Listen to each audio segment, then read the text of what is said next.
afternoon. My name is Najoko Lonick, and today I would like to talk about Hawaii's economy and why I believe that Hawaii should be allowed to have their economy the way that they would like it for its natives, and rather than focusing on their economy shaped around tourism. The first thing that I would like to talk about is the terminology used in economy or economics. The first thing I would like to talk about is GDP. GDP is the gross domestic product of a country or state or region, essentially, that a region produces. However, there's also a thing called GDP per capita. GDP per capita is whenever you take the gross domestic product and then you divide that by the population. So, with that information, we can now move on to the next important part about economics, which is the cost of living. The cost of living is where it calculates the amount of money it would cost to live in a certain region.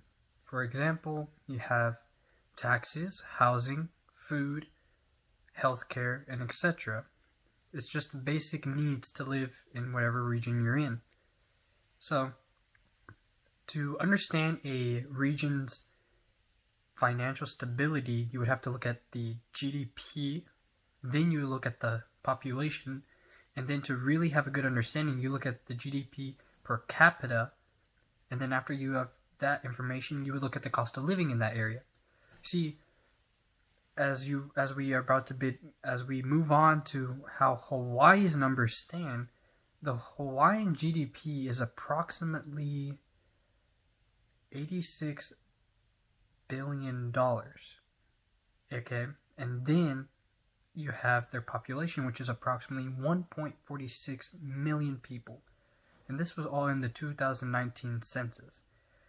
However, their GDP per capita per person is approximately $58,981, and that is in 2019. So their GDP per capita is relatively okay. It's actually $1,000 less, if I'm correct, from our GDP per capita in Texas.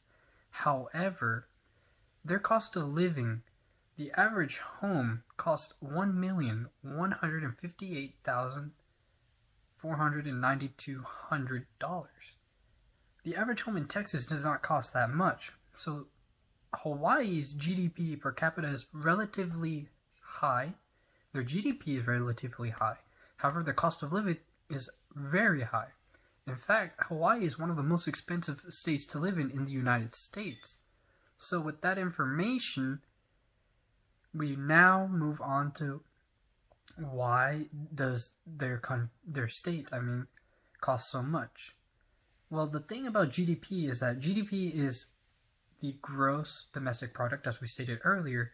So what does Hawaii produce? Well, the main thing that they do produce is services. Their services are hotels, resorts, and other tourism attractive related activities based in Hawaii. So in terms of Hawaii being able to support itself, it technically can't, and that's why everything is so expensive, because whenever you have to buy groceries, a lot of the groceries are not from Hawaii, they're actually imported in from the mainland of the United States. So then you have to take in the cost of having to ship the item, then you have to take in the cost of having to pay for the vessel to bring said item, and that's where things start racking up. So yes, Hawaii's GDP is high, but that's mainly because of the services that they produce. They don't actually have a lot of projects that they're producing themselves, which does not help their case. And so with that, you would then start to think about what can Hawaii do? Well, what Hawaii can start doing is that they can start shifting away from mainly working around tourism and start working towards what the people want. Start getting more agricultural and farming. Start considering to make more electrical companies themselves. They have opened up a new wind turbine farm in Maui as of 2006, if I'm correct, and that is a start for what Hawaii can do. However, they need to start focusing more on that, and yes, it would hurt their economy a little bit because they're not focusing as much on the tourism region. However, though, they will be going towards focusing on themselves and being able to support themselves. And one thing that you will notice is that due to COVID-19 and due to the COVID-19 pandemic, tourism was not really a thing for a couple of months. Yes, the restrictions have died off. However, there are still restrictions about how many people can go into a certain area, depending on the states. And so with COVID-19, that really impacted Hawaii's economy because one of their major services had no customers. And so that's where they started going downhill. And that's why Hawaii has been going through a bit of a hurt right now. But what I believe that Hawaii should do is to focus more on what the natives want. Getting services for them, being able to provide for themselves, and being able to take care of themselves.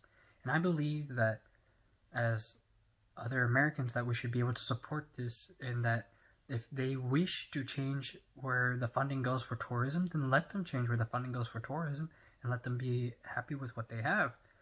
And if we would allow Hawaii to grow as a state themselves, then whenever their time is right and tourism becomes even bigger, they will be able to self-support themselves without risking of losing Hawaii's beautiful sights and ventures that they have for everyone to see. And that's all I have to say for this speech, and I hope you all have a great day.